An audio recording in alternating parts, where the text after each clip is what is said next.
오늘 우리가 은혜 받을 하나님 말씀 창세기 44장 4절에서 13절까지의 말씀입니다. 창세기 44장 성경 다 찾으시기 바랍니다. 창세기 44장 4절에서 13절까지의 말씀을 다 함께 봉독합니다. 시작. 그들이 성읍에서 나가 멀리 가기 전에 요셉이 청지에게 이르되 일어나 그 사람들의 뒤를 따라가서 그들에게 이르기를 너희가 어찌하여 선을 악으로 갚느냐? 이것은 내 주인이 가지고 마시며 늘 점치는 데에 쓰는 것이 아니냐? 너희가 이같이 하니 악하도다 하라. 청지기가 그들에게 따라가서 그대로 말하니 그들이 그에게 대답하되 내 주여 어찌 이렇게 말씀하시나이까? 당신의 종들이 이런 일은 결단코 아니하리이다. 우리 자루에 있던 돈도 우리가 가나안 땅에서부터 당신에게로 가져왔거늘 우리가 어찌 당신의 주인의 집에서 은금을 도둑질하리이까? 당신의 종들 중 누구에게서 발견되든지 그는 죽을 것이요 우리는 내 주의 종들이 되리이다. 그가 이르되 그러면 너희의 말과 같이 하리라. 그것이 누구에게서든지 발견되면 그는 내게 종이 될 것이요 너희는 죄가 없으리라. 그들이 각각 급히 자루를 땅에 내려놓고 자루를 각기 푸니 그가 나이 많은 자에게서부터 시작하여 나이 적은 자에게까지 조사하매 그 잔이 베냐민의 자루에서 발견된지라. 그들이 옷을 찢고 각기 짐을 나귀에 싣고 성으로 돌아가니라. 할렐루야. 몇 분들께 이렇게 인사하겠습니다. 성도님은 최고의 축복을 받았습니다.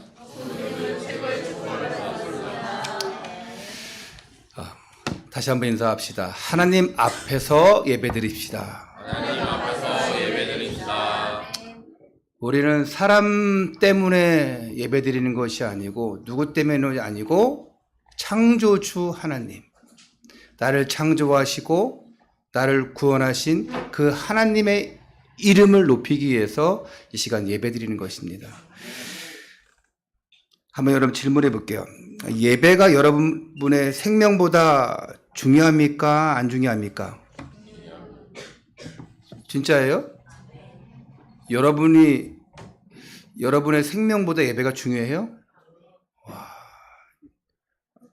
와. 이현희 성도님 말고 대답하지 말고 딴 사람만. 여러분 예배가 여러분의 생명보다 중요합니까? 이거 지금 4명 대답했잖아. 나머지는 안 중요한 거야. 이게 자신 있게 대답이 안 나온다는 것은 내 생명이 더 중요한 거예요. 선진들이 이로써 증거를 얻어내리라. 히브리서 12장에 나와 있는 그 11장에 나와 있는 믿음의 성도들 보니까 그 믿음의 선진들 보니까 생명보다 예배를, 생명보다 말씀을 더 중요시 여겼어요. 여러분의 지금 요즘에 생명이 뭡니까? 돈이잖아요. 왜?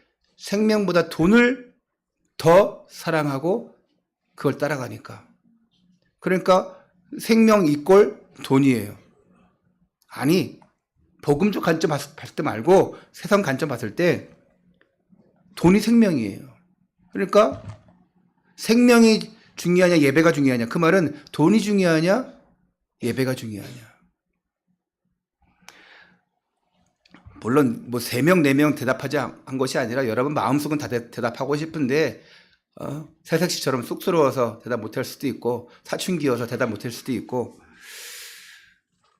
하지만 정말 예배가 생명보다 중요해야 돼요. 여러분 돈보다 중요해야 돼요. 여러분 직장보다, 여러분 술보다, 여러분 그 세상의 연인보다 더 중요해야 돼요. 이거 없으면 여러분 살 가치가 없습니다. 살아날 가치가 없어요. 내가 정말 예배에 방해되는 것이 있다, 과감히 제할 줄 알아야 돼요. 예배가 내가 걸림돌 되어진다, 그러면 그걸 놓고 집중적으로 기도하면서 어떻게든지 그 예배 가지고 승리할 수 있어야 돼요. 아침에 어떤 랩런트한테 어디 예배 중간에 가야 된다서 학교에서 뭐 누가 학교에서 뭐 때문에 오라고 하는데 학교에서 주일날 왜 오라고 하냐? 당연히 학교에서는 모르지. 얘가 주일날 예배 드리는지. 얘기 안 했냐. 그 생각만 하고 얘기를 못 했대요. 진짜 중요한 게 뭐냐. 학교는 평일날 가서 수업하면 되고 다른 거 하면 돼요. 주일날은 뭐 하면 되냐? 와서 예배 드려야 돼요. 회사는 뭐 하면 되냐? 평일날 열심히 일하세요. 죽도록 일하세요. 돈 많이 버세요. 금요일날 제가 물어봤어요. 여러분 돈 많이 버십시오. 그러니까 한 명도 아멘을 안 해. 그래서 돈 벌기 싫은가 보다. 그런 생각했어요. 돈 왜 많이 벌어야 됩니까? 많이 벌어서 하나님 앞에 가장 최고로 아름답게 쓰임 받아야 됩니다. 할렐루야. 지금도 봐. 딱 우리 2명 아멘 하잖아. 여러분 뭐가 중요한지를 아셔야 돼요. 내가 예배의 우선순위가 되지 않으면 물론 다른 것이 우선순위 됐기 때문에 예배가 뒷전이죠. 혹시 이 유튜브를 듣고 있는 사람이 있다면, 혹시 나중에 유튜브로 말씀 들을 분들 계시다면 잘 들으세요. 정말 하나님 앞에 예배드려야 돼요. 하나님 앞에 서면 됩니다. 오늘 말씀의 제목이에요.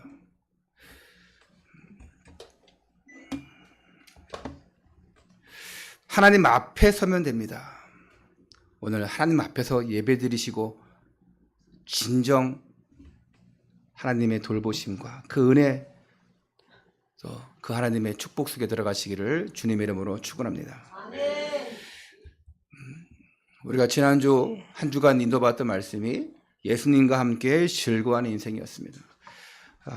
요셉은 곡식을 사러 2번째 애굽을 방문한 그 형제들을 만나게 되죠. 이때 친동생 베냐민도 만나게 됩니다. 그리고 그 베냐민을 만나니까 너무 기쁘고 모른 체 하면서 그 베냐민을 축복하고 그 복받쳐 오르는 그 울음을 참기 위하여, 아니요, 오히려 울러 조용한 곳에 찾아 들어가서 울고 나와요. 그리고는 너무 기뻐서 잔치를 베풉니다. 그래서 우리가 지난주 맨 마지막 절에 43장 맨 마지막 절에 그러지 않습니까? 그들이 마시며 요셉과 함께 즐거워했더라. 요셉이 베냐민을 비롯한 형제들을 만나니까 너무 기뻐서 잔치를 벌였어요. 잔치는 왜 베풉니까? 그 베푸는 사람이 기쁘니까, 좋으니까 하는 거예요. 할렐루야. 여러분, 집을 이사했어요. 좋은 집에 갔어요. 그러면 우리 세상 말로 집들이 한다 그러잖아요. 우리는 이제 이사 예배라고 합니다. 여러분 집 이사 가면 좋은 데 가든 나쁜 데 가든 이상한 데 가든 항상 이사 예배 드리셔야 돼요. 사업장 오픈했다, 예배 드려야 돼요. 예배 너무 중요합니다. 그러면 우리가 이사 예배를 하고 뭐 집들이 한다. 자, 세상 말로 집들이를 합시다. 그거 왜 합니까? 사람들이 아무리 장인 너 집들이에 막 이렇게 해도 내가 기쁘지 않으면, 좋지 않으면 안 해요. 못하려, 돈 아까워 죽겠는데, 바빠 죽겠는데. 안 그래요? 내가 좋으니까 하는 거예요. 누가 하라고 해서 하지 않습니다. 누가 좋은 일 생겼어, 한 턱 내. 야, 네가 나 이 좋은 일 생긴 거에 뭐 보태준 게 있어? 기분 나쁘면 안 하는 거예요. 근데 너무 기분 좋다, 즐겁다, 기쁘다, 그러면 그래, 알았어. 요셉이 형제들을 만나니까 너무 기쁜 거예요. 그 나를 버렸던, 진짜 죽이고 싶도록 미운 형들일 텐데 어떻게 합니까? 너무 그리워했고 만나고 싶었어요. 그리고 잔치를 벌려요. 내가 저놈들을 드디어 만났구나. 저거 오늘 끝장났어. 오늘 다 종들로 삼고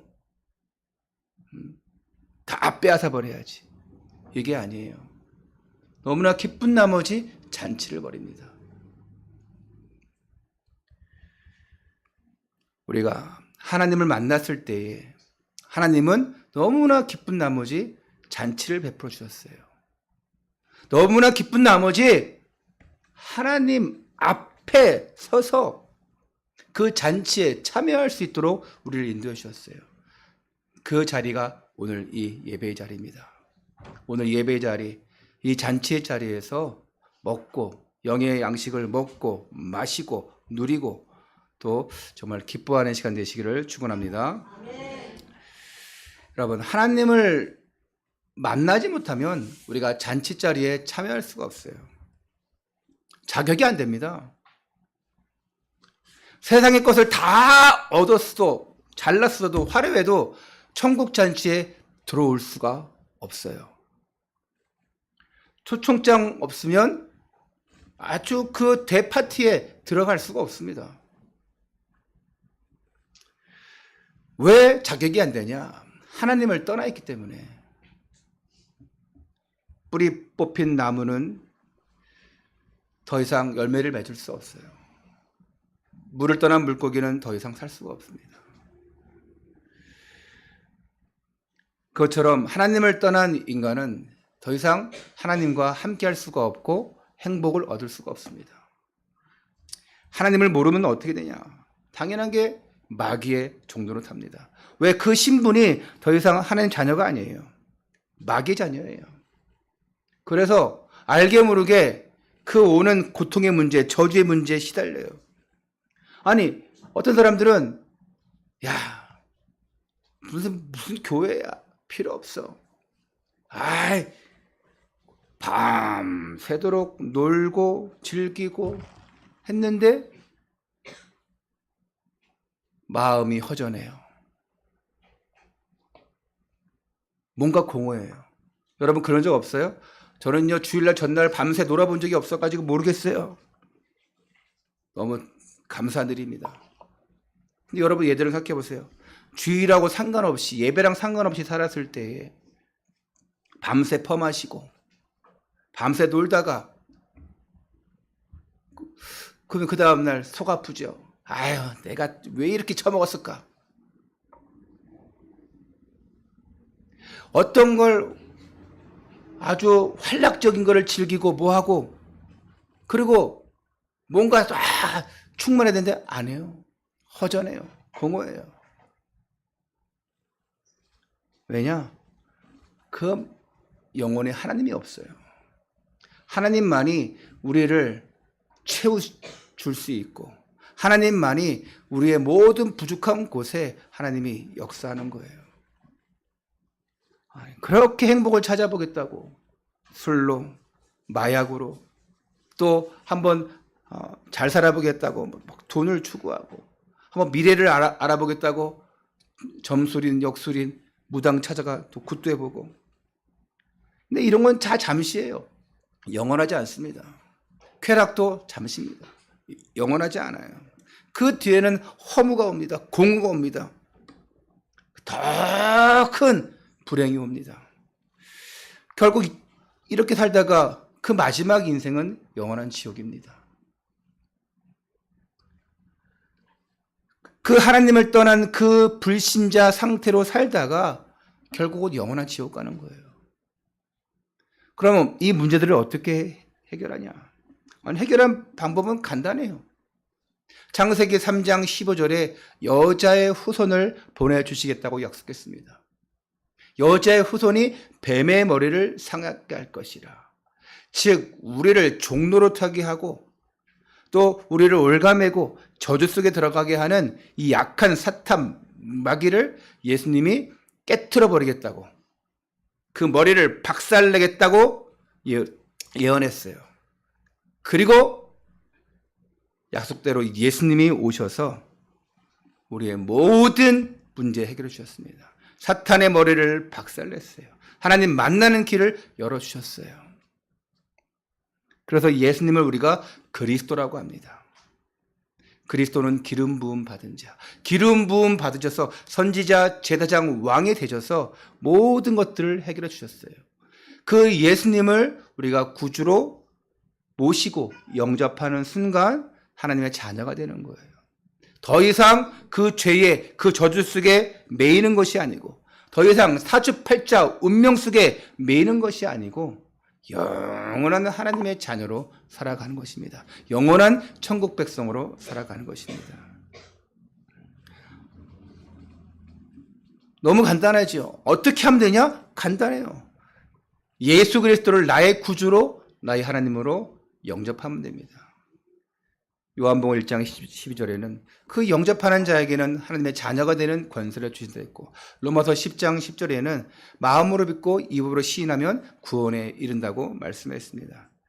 여러분은 이 복음을 듣고 구원받은 하나님의 백성이고 하나님의 자녀고 또한 천국 백성이 된 줄 믿습니다. 그래서 이 기쁜 소식을, 이 복음의 소식을, 이 구원의 길을 여러분이 전하는 그런 전도자들 되시기를 축원합니다. 정말 하나님이 나를 부르셨기 때문에, 나를 선택했기 때문에 우리가 예배드리는 거예요. 나를 선택하셔서 이렇게 인도하시고 응답 주시기 때문에 그 기쁜 것을 가지고 우리가 전하는 거예요. 그 전하는 사람을 전도자라고 합니다. 여러분이 너도 한번 교회 다녀봐, 이런 얘기 한 거 말고 실질적으로 복음의 소식을, 구원의 길을 전할 수 있어야 돼요.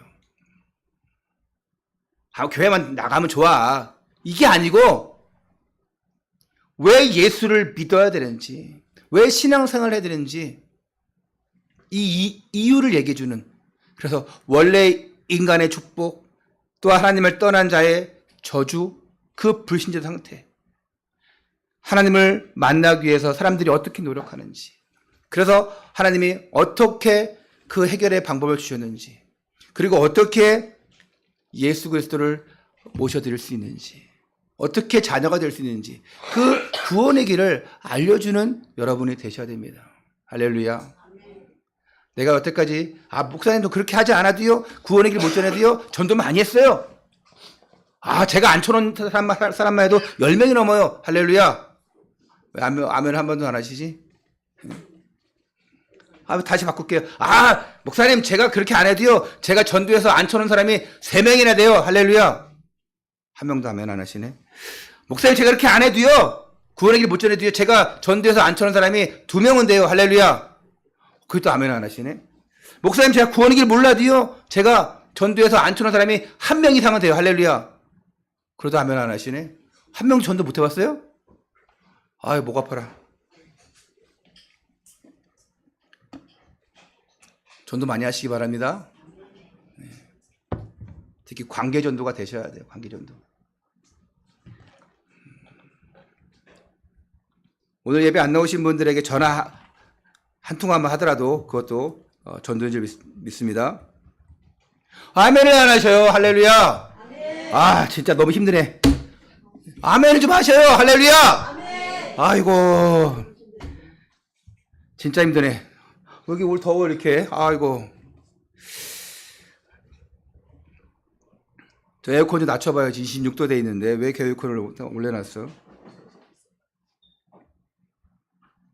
여러분을 제가 혼내는 게 아니에요. 잔소리하는 게 아니에요. 정말 그런 응답을 받자는 거예요. 오늘 참 많이 안 나왔어요. 나와들 사람들이. 내가 어제 전화 다 했거든요. 나오시라고. 다 온다 했어. 안 와. 어떤 사람은 전화 절대 안 받아. 여러분 기분 나쁘게 듣지 마세요. 오늘 혹시 예배 오래간만에 오신 분 계십니까? 기분 나쁘게 듣지 마세요. 그냥 언약으로 들으시면 돼요. 나의 지적거리가 아니라 하나님이 나에게 음성을 주시는구나 깨달으시면 돼요. 기분 나빠할 필요 없어요. 우리 광희 갔냐? 학교 갔구나.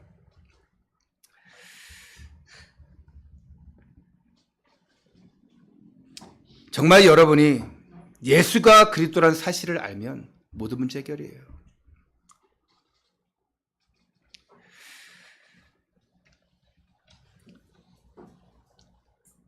요셉이 은잔을 가지고 이제 시험을 합니다. 형들을 이제 시험해요. 거기에 동생 베냐민도 포함되어 있어요. 그들이 가져온 돈을 다시 넣어주고 많은 곡식을 채워주고 그리고 그들을 떠나보냅니다.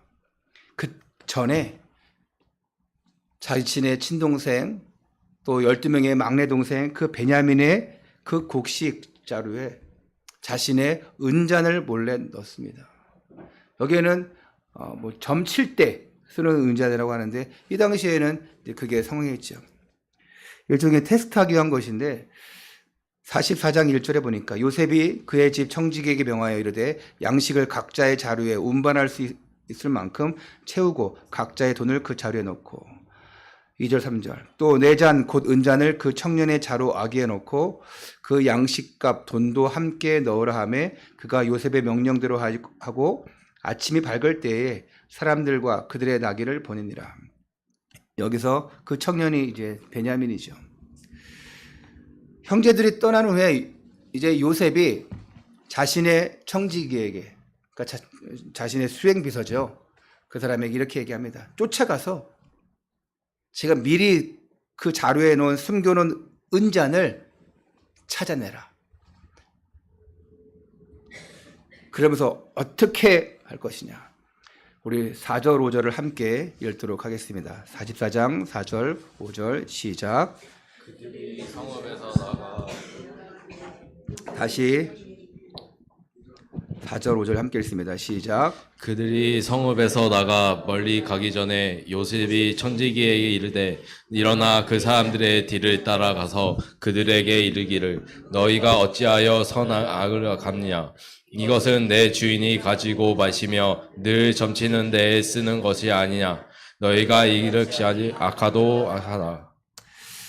그러면서 6절에 청지기가 그들에게 따라가서 그대로 말하니 이 얘기를 들은 형제들은 아니 이게 무슨 일인가 그러면서 아니 어떻게 이런 일이 생기냐면서 그러면 그 말 혹시나 우리가 훔쳐가지 않았는데 그 은잔이 누구에게서 발견되면 그 사람은 죽을 것이고 그리고 나머지 우리 형제들은 애굽의 종이 될 것입니다. 그 총리의 종이 될 것입니다. 다짐해요. 왜? 이들은 당당합니다. 절대 그런 일을 하지 않았기 때문에 당당해요. 그래서 아주 과장된 맹세하는 거예요. 우리가 그 사람 죽일 것이다. 어떤 형제든지. 그리고 우리가 다 종이 될 것이다. 7절에서 9절에 그들이 그에게 대답하되 내 주여 어찌 이렇게 말씀하시나이까 당신의 종들이 이런 일은 결탄코 아니하나이다. 우리 자루에 있던 돈도 우리가 가나안 땅에서부터 당신에게로 가져왔거늘 우리가 어찌 당신의 주인의 집에서 은금을 도둑질하리이까. 당신의 종들 중 누구에게서 발견되든지 그는 죽을 것이요 우리는 내 주의 종들이 되리이다. 자, 청지기는 그래요. 뭐라 하냐? 오직 은잔이 발견된 사람만이 종이 되고 나머지는 죄가 없을 것이다. 각자 자루를 땅에 내려놓고 수색하자.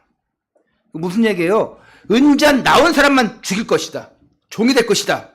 나머지는 죄가 없으니까 그냥 가면 된다. 근데 자루를 다 열고 나이 순으로 하지 않습니까? 11절 12절 그들이 각각 급히 자루를 땅에 내려놓고 각 자루를 각기 푸니 그가 나이 많은 자에게서부터 시작하여 나이 적은 자에게까지 조사하매 그 잔이 베냐민의 자루에서 발견되진지라. 누구의 자루에서? 베냐민의 자루에서. 그러니까 절대 그런 일 없을 것입니다. 그렇게 나오면 죽여도 됩니다 했는데 최악의 상황이 발생합니다. 베냐민은 절대로 무슨 일이 생기면 안 돼요. 왜? 그렇게 루벤도 그렇게 유다도 아버지 앞에서 서약했다니까요. 내 두 아들을 죽여줬습니다. 베냐민 잘못되면 내 목숨을 내놓겠습니다. 유다가 담보로 내놨어요. 이거 망연자실하면서 큰일 났구나 이제. 그러면서 어떻게 하냐? 옷을 찢었대요. 여러분 너무 억울하니까 옷을 찢는 거예요. 그만큼 이들이 그러니까 분노가 아니라 억울함 속에서 이 옷을 찢는다. 너무 분해서 옷을 찢으면서까지 그 옛날 요셉의 형들은 누구의 옷을 찢었냐? 요셉의 옷을 찢었어요. 요셉의 옷을 찢어서 벗겨버리고 애굽의 노예로 팔고 그 찢어진 옷을 가지고 와서 아버지에게 짐승에게 잡아 먹혔다고 거짓말합니다. 오늘 그 찢어짐이 있는 거예요. 요셉이 얼마나 찢어졌겠어요. 오늘 형들이 찢어지는 거예요. 사실 요셉이 이와 같은 이 계략을 꾸민 것은 이 베냐민 동생의 그 불행을 보고자 하는 것이 아니죠. 오히려 반대로 그 요셉의 형들이 그 베냐민을 대하는 그 모습을 확인하고 싶은 거예요. 그 옛날 나에게 했던 것처럼 오늘 나의 친동생 베냐민에게도 그렇게 하는지 보기 위함인 것이고, 오늘 두 번째 테스트 과정이지만 이미 전에 벌써 형들을 만나는 순간 다 용서했어요. 아니, 만나기 전에 한 번이라도 우리 형제들 봤으면 그런 마음이 있었어요. 다 용서했어요. 하지만 형들이 그 용서를 받아들일 수 있는 자격과 자세가 됐는지, 준비가 되어 있는지 그거를 확인하고자 하는 것입니다. 그런데 이제 요셉의 형들은 과거와 달리 많이 달라졌어요. 두 번째입니다. 하나님 앞에 설 때에 요셉이 계속 다그치면서 어떻게 은혜를 원수로 갚을 수 있느냐. 14절 15절 유다와 그 형제들이 요셉의 집에 이르니 요셉이 아직 그곳에 있는지라 그의 앞에서 땅에 엎드리니 요셉이 그들에게 이르되 너희가 어찌하여 이런 일을 행하였느냐. 나 같은 사람이 점을 치는 줄을 너희는 알지 못하였느냐.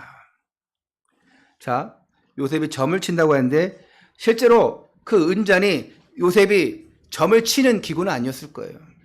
하나님을 신뢰하고 기도하는 사람인데, 근데 이 당시에 애굽의 문화는 점치는 문화예요. 그리고 이들에게 철저하게 자신을 신분을 숨기잖아요. 애굽의 총리임을. 그래서 이제 거짓말하는 거예요. 나 같은 사람이 그 은잔을 가지고 점치는 줄을 네가 알지 못하느냐? 어찌 그런 은잔을 훔쳐가느냐? 이때 유다가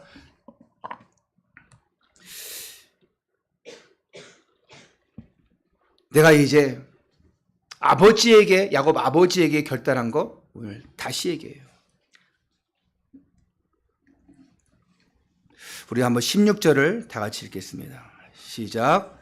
유다가 말하되 우리가 내 주께 무슨 말을 하오리이까? 무슨 설명을 하오리이까? 우리가 어떻게 우리의 정직함을 나타내리이까? 하나님의 종들의 죄악을 찾아내셨으니 우리와 이 잔에 발견된 자가 내 주의 노예가 되겠나이다. 우리가 지금 부드럽게 이렇게 성경을 읽었지만 유다가 가슴을 찢으면서, 옷을 찢으면서 얘기하는 거예요. 내가 어떻게 설명하겠습니까? 어떻게 내 정직함을 나타내겠습니까? 하나님이 종들의 죄악을 찾아내셨으니 이 잔이 발견된 자가 내 주의 노예가 되겠나이다. 당신의 노예가 되겠나이다. 그런데 요셉은 이렇게 말합니다. 17절에 요셉이 이르되 내가 결코 그리하지 아니하리라. 잔이 그 손에서 발견된 자만 내 종이 되고 너희는 평안히 너희 아버지께로 도로 올라갈 것이니라. 다 당신의 노예가 되겠습니다 하는데 요셉은 그럴 필요 없어. 너희들은 잘못 없어. 잘 돌아가. 그 훔쳐간 사람만, 그 은잔이 발견된 사람만 나의 노예가 될 것이야. 너희들 다 돌아가.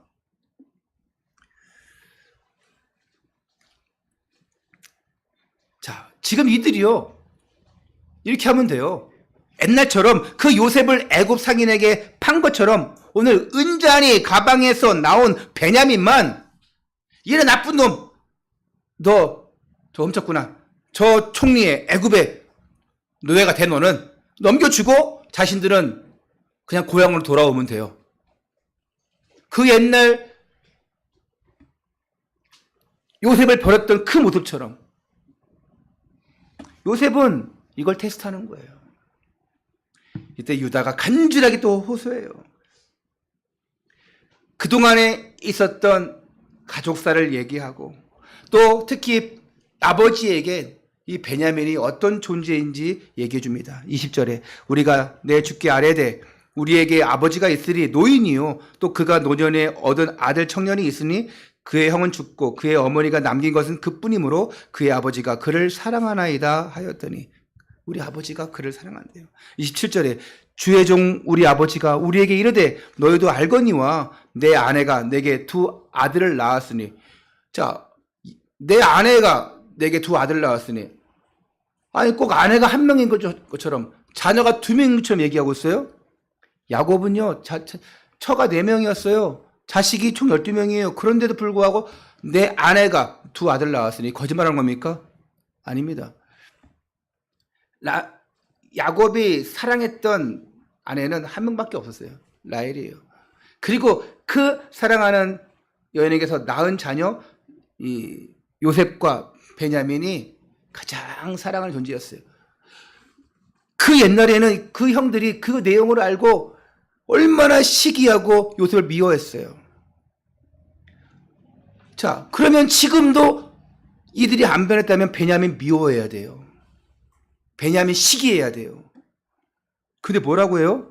28절에 하나는 내게서 나갔으므로 내가 말하기를 틀림없이 찢겨 죽었다 하고 내가 지금까지 그를 보지 못하거늘 자, 아버지 야곱이 이렇게 얘기했다는 거예요. 너희가 이 아이도 내게서 데려가려 하니 만일 재해가 그 몸에 미치면 나의 흰머리를 슬퍼하며 수월로 내려가게 하리라 하니 그 아버지 심령을 지금 유다가 얘기하고 있어요. 그러면서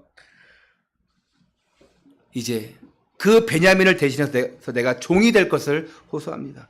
32절부터 34절을 우리 다 함께 읽겠습니다. 32절부터 34절 시작. 주의 종이 내 아버지에게 아이를 담보하기를 내가 이를 아버지께로 데리고 돌아오지 아니하며 영영이 아버지께 계짐을 지리이다 하였사오니 이제 주의 종으로 그 아이를 대신하여 머물러 있어 내 주의 종이 되게 하시고 그 아이는 그의 형제들과 함께 올려 보내소서. 그 아이가 나와 함께 가지 아니하면 내가 어찌 내 아버지에게로 돌아올 올건 대가 내 아버지에게 미침을 보리이다. 아버지 야곱이 제일 사랑하는 자녀는 야곱과 베냐민, 유다도 알고 있어요. 근데 이제 기분 나빠할 게 아니에요. 벌써 이들은 죄의식을 가졌었고 또한 하나님 앞에 부끄러운 모습을 지금 알고 있고 그리고 이제 그 아버지가 그 베냐민을 너무나 사랑한다는 걸 알고 있어요. 근데 이들은 시기하고 질투하고 미워하는 게 아니에요. 두렵건대 그 재해가 내 아버지에게 미침을 보리이다. 혹시나 내 아버지에게 뭔 큰 일이 생길까 걱정된다. 그 얘기예요. 그러면서 주의 종이 내 아버지에게 아이를 담보하기를 내가 그 이를 아버지에게로 데리고 돌아오겠다. 내가 담보했다. 지난주에 얘기했잖아요. 유다가 자신의 목숨을 담보로 내놓았잖아요. 누굴 위해서? 베냐민을 위해서. 그리고 실제금 이제 요셉 앞에서 일이 벌어지고 있는 거예요. 그리고 다시금 이걸 확인하는 시간이에요. 누구 앞에서냐? 하나님 앞에서예요. 요셉에게 내가 담보로 내 목숨을 내놓았습니다. 얘기하는 게 하나님 앞에서 고백하는 거예요. 우리는 항상 변하잖아요. 지난주에 했던 고백, 이번 주에 했던 고백, 다음 주에 할 고백, 맨날 변해요. 왜? 그게 믿음이 변하는 게 아니라 그 생각, 그 삶, 그 마음, 이게 변해버리는 거예요. 믿음이 커서 작아서가 아니라 이게 항상 변해요. 어느 순간은 내가 하나님을 위해 살겠습니다 해놓고는 어느 순간은 그냥 뭐 놔둔 거라죠. 그냥 있는 거예요. 오늘 유다에게서 예수님을 우리가 볼 수 있습니다. 유다가 담보로 내놓았잖아요. 베냐민을 대신해서. 이 유다 지파를 통해서 예수님께서 오시지 않습니까? 이 유다 지파를 통해서 예수님이 오셔요. 그 예수님이 오셔서 십자가를 지시고 우리의 모든 문제를 해결해 주십니다. 유다의 이 고백은, 유다가 하나님 앞에 한 이 고백은 결국 요셉의 마음을 완전히 열어버려요. 이미 용서했지만 이제 다 확인해요. 야, 저 형들이 그 옛날의 것들을 하나님 앞에서 자복했고 지금 내 동생 베냐민을 사랑하고 있고 저 형들이 변했구나, 바뀌었구나. 완전히 마음을 열어버려요. 그래서 다음 주에 이 창세기 45장에서 아주 극적인 감동의 클라이막스가 이제 펼쳐지게 되는데 여러분 기대하시고 정말 하나님이 하시는, 또 하나님이 쓰시는 그 사람의 모습을, 그 믿음의 사람, 언약의 사람이 어떻게 하는지를 보시면서 진한 감동 속에 들어가시기를 바랍니다. 결론입니다. 요셉이 하나님과 형통함을 누리지 못했다면 형들에게 배신 당한 채로, 노예로 팔리움 당한 채로, 피해자로 계속 살아왔을 거예요. 그렇지 않습니까? 늘 내가 노예로 팔리움 당했고 그거를 분통하고 억울함 가지고 계속 살아왔으면 화병으로 죽었든지, 내가 오늘 이 노예에서 탈출해가지고 형들 죽이러 갈 거야 하면서 탈영병으로 죽었든지 어떻게든 죽었을 거예요. 그러면 애굽의 총리도 되지 못하고 형제들을 만나지도 못하고 용서하지 못하고 애굽도 못 살리고 가나안도 못 살리고 했을 거예요. 늘 원망과 미움이 일어났을 거예요. 그런데 요셉이요, 하나님과 형통한 자가 돼버리니까 늘 꿈을 꿨잖아요. 자신에게 준 꿈 반드시 성취될 것이다. 이것 때문에 하나님이 나와 함께 하신다. 그러니까 원망과 미움이 일어날 때마다 어떻게 한 거예요? 하나님 앞에 선 거예요. 하나님 앞에. 그러니까 이게 미워할 거리가 아니라 하나님의 계획이구나. 하나님이 나를 이곳에 보내신 이유가 있구나. 이걸 발견하는 거예요. 그게 창세기 45장 4절 5절에서 나오는 거예요. 얼마나 감동적이. 창세기에서 제일 감동의 시간이라면 창세기 45장이 제일 감동의 시간이고, 요셉의 이야기 속에서 가장 멋있는 장면이 바로 다음 주 45장이에요. 하나님 앞에 서지 못했으면 계속 피해의식을 가지고, 계속 죄의식을 가지고 인생을 낭비할 수밖에 없어요. 여러분, 어떤 원망거리가 있습니까? 갈등 거리 있습니까? 오해거리 있습니까? 누구에게 당한 게 있습니까? 하나님 앞에 서시기를 바랍니다. 그러면 여러분만 힘들어요. 또한 요셉의 형들도 20년 동안 자신들의 잘못을 인식하고 하나님 앞에 섰기 때문에 자신들의 목숨을 담보로 내놓을 수 있었던 것입니다. 만약 그런 시간 없었다면 베냐민은 어떻게 되든 요셉 앞에서 자신들의 그 안위와 목숨만을 지키고자 했을 것입니다. 결국 그 형들도 지금까지 하나님 앞에 선 거예요. 할렐루야. 아멘. 네. 다인의 말 들어줄래? 솔직히 저나 여러분이 잘난 게 없어요.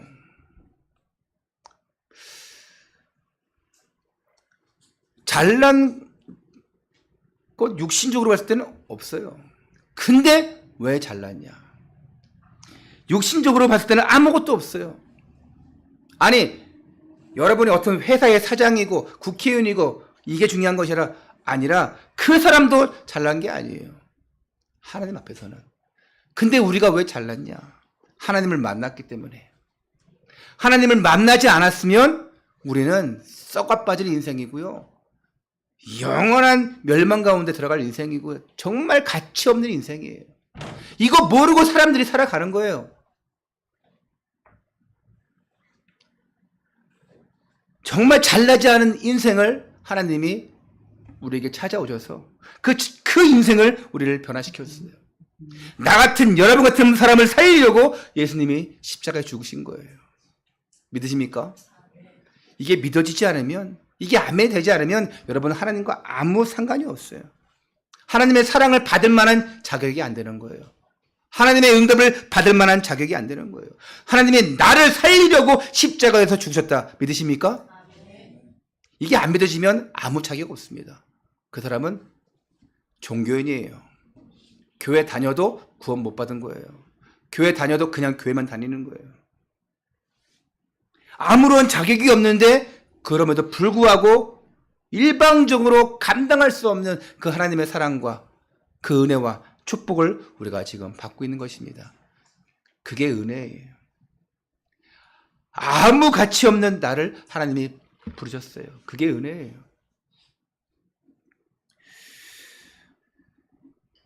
죄악투성인 우리를 끝까지 사랑해 주신 방법이 바로 십자가잖아요. 로마서 5장 8절에 우리가 아직 죄인 되었을 때 그리스도께서 우리를 위하여 죽으심으로 하나님께서 우리에게 대한 자기의 사랑을 확증하셨느니라. 십자가에서 다 해결된 신분입니다. 십자가에서 다 여러분의 모든 어려운 문제들을 다 해결해 주셨어요. 그래서 말 못할 고민이 있냐, 근심거리 있냐, 억울한 문제 있냐, 용서 못할 관계가 있냐, 그러면 하나님 앞에 서시면 됩니다. 우리는 너무 감정을 앞세워요. 너무 감정을 앞세워서 원수지간으로 살아갑니다. 또 사람 한마디에 상처를 잘 받기도 해요.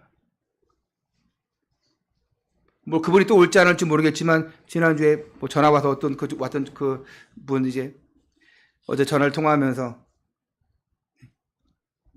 여기 교회 안 올 거래. 그래서 왜 안 오냐 했더니 여러분 기분 나쁘라고 들으는 게 아니에요. 나 그 사람 말 믿지도 않지만 아이들이 예의가 없대. 왜 예의가 없냐? 뭐 어떻게 했냐 하더니 뭐 사람 뭐 지나가도 뭐 아는 척도 안 하고, 그리고 뭐 앞에 찬양하는 애들이 뭐 자기를 노래 본다든지. 내가 분명히 그 사람이 문제가 있는 거예요. 그건요. 너 혹시 노래 봤어? 예람이 혹시 노래 봤나? 가끔 나 노래 보는 것 같은데. 그 사람에게 문제가 있죠. 내가 봐도 정상적이지 좀 아는 분이거든요. 근데 자, 피해의식이 있는 거예요. 그분에게는. 저랑 비슷한 나이 또래인데 보니까 뭐 안상홍 증인에 뭐 한 달 동안 뭐 공부하고 뭐하고 또 뭐 지금 제대로 직업도 지금 없으시고 그런 것 같은데, 그러다 보니까 피해의식이 있죠. 예의가 없다는 거예요. 한마디 그냥 예의가 없다라지 자기 말로 그냥 싸가지가 없대. 그래서 여러분 준호야 좀 싸가지 있게 좀 행동해 좀 해줘. 예? 가끔 저도 봐서 있으면 싸가지가 없어. 어른들 보면 인사를 안 해, 애들이. 저는 인사 안 하면 워낙 내가 무섭게 하니까 저한테 인사하는데 누구를 보든 인사 잘해야 돼요. 우리 인사 제일 잘하는 애가 서희잖아. 서희는 누구 봐도 인사 잘하잖아. 근데 저는 그래서 그랬어요. 당신이 어디를 가든 그곳에서 똑같은 일들이 일어날 것이고 똑같은 상처를 받을 것이다.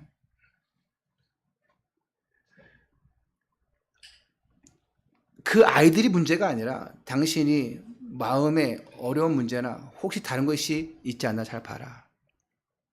그 얘기하니까 하여튼 이번 주는 못 가고 뭐 다음에 갈 수 있으면 갈게요 하고 이제 이렇게 전화를 끊었어요. 저는 그거 들으면서 어떤 걸 느꼈냐? 우리 아이들이 예의가 없고 싸가지가 없다. 이거 본 게 아니에요. 앞에 찬양하면서 나를 노려보는구나. 진짜 노려봤나? CCTV 한번 돌려봐야, 그 유튜브를 한번 돌려봐야지. 혹시 진짜 완준이가 예람이가 찬양하면서 사람들을 막 째려보면서 했나? 그거 보는 게 아니에요. 하지만 그런 사람들이 그렇게 느끼게 했다는 자체가 우리가 잘못된 거예요. 영적 문제가 있든 정신 문제가 있든 어떤 문제가 있든 그것을 느끼게 했다는 자체가 우리에게 잘못이 있는 거예요. 그러면 우리는 또 갱신해야 되는 거죠. 그러면 지금 하고 있는 거에 2배, 3배로 업그레이드 하면 돼요. 야, 눈 감고 해라. 어? 서희가 인사하는 거에 한 10분의 1만 따라해. 그거 나쁜 거 아니에요. 아시겠습니까? 예찬아, 알겠어? 재혁아, 알겠어? 인사 잘해.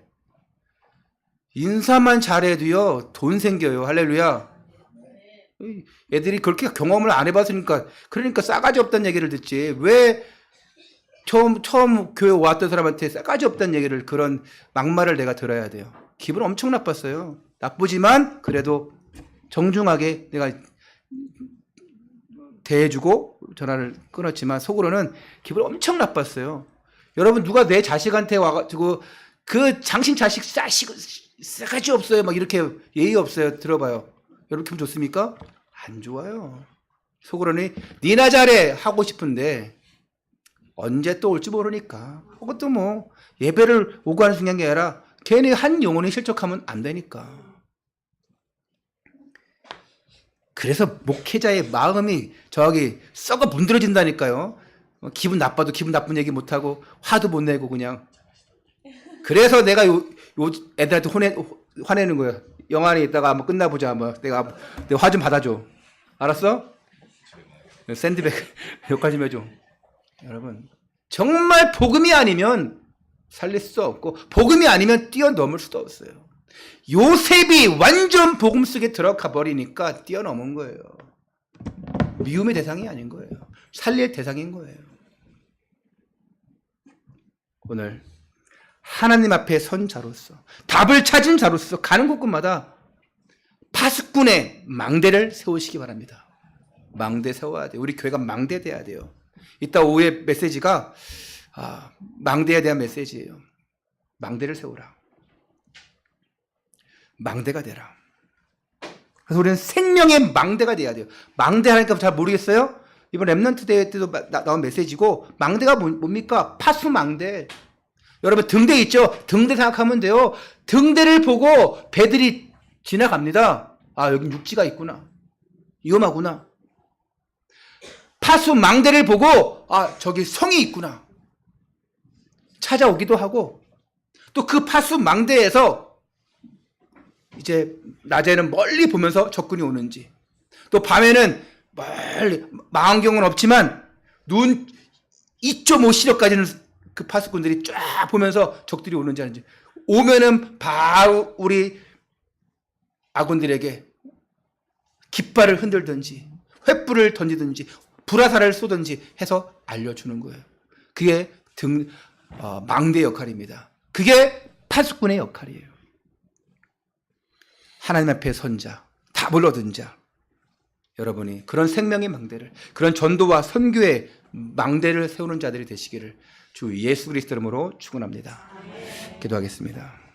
하나님, 우리는 서로 사랑한다고 하면서도 갈등과 다툼과 오해와 어긋난 것들이 있습니다.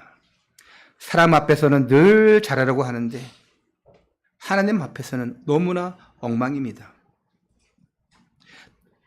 생명과 같은 돈은 열심히 벌려고 하는데 하나님 앞에서는 엉망입니다. 세상에서는 열심히 해서 성공하려고 하는데 결국은 허무와 공허뿐입니다. 오히려 아픔과 상처들만 있습니다. 그러면서 교회 다녀도 예수 믿어도 소용없다고 얘기하는 사람들이 너무 많습니다. 자신의 상처, 자신의 영적 문제, 그걸 알지 못하고 발견하지 못하고 남 탓만 하는 사람들이 있습니다. 그래서 내가 먼저 손 내밀지 못하고 내가 먼저 용서하지 못하고 그 괴로움과 갈등 속에 있습니다. 오늘 다 그런 것들 씻겨버리고 하나님 앞에 서기를 원합니다.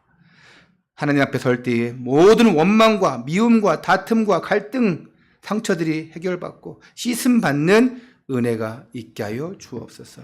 그래서 예수님이 십자가에서 우리를 사랑하신 그 큰 사랑을 실질적으로 실천하며 전하는 전도자의 삶을 살게 하여 주옵소서. 우리 주 예수 그리스도 이름으로 기도드리옵나이다.